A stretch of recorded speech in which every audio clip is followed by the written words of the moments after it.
Ilang gulay ang nagtaas ng presyo bunsod ng masamang panahon. Ang ibang gulay naman ay bagsak presyo dahil naman sa dami ng supply nito.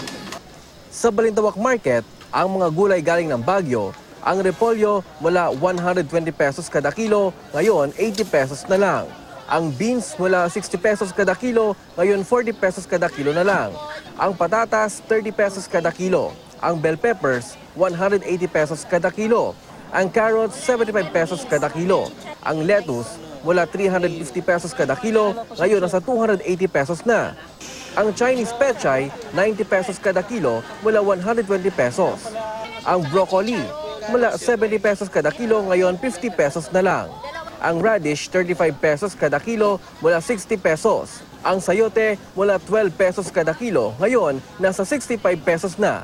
Samantalang ang mga Tagalog vegetables naman, ang pechay mula 40 pesos kada kilo, ngayon 30 pesos na lang. Ang sitaw mula 100 pesos kada kilo, ngayon 20 pesos na lang. Ang kamatis naman, 30 pesos ang kilo. Ang sibuyas, 45 pesos kada kilo. Ang bawang, 75 pesos kada kilo. Ang talong mula 80 pesos kada kilo, ngayon 50 pesos na lang. Ang Chinese kangkong hindi nagbago sa 50 pesos kada kilo. Ang malunggay naman, 35 pesos ang kada bundle. Ang kalabasa, 30 pesos kada kilo. Ang okra, 20 pesos kada kilo. Ang upo naman, nagmura ng presyo hanggang kalahati. Mula 30 pesos kasi kada kilo, ngayon 15 pesos na lang.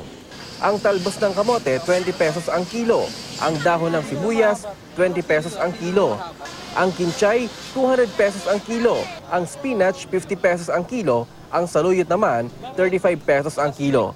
Para sa mga nagtitipid, ang pakbet, 10 piso kada balot. Ang chapsoy naman, 40 pesos ang balot. Marami na siguro. Gawa ng pagkabagyo nung nakaraan, nasira. Ngayon, hindi na. Sabi kasi nung sa Benguet po kasi nag-landslide. Yun yung epekto. Affected yung mga gulay? Opo. So, na-epekto na to sa mga customers natin? Ay, tanggap naman nila yung gulay ngayon na tumaas eh. Haji Rieta, GMA News.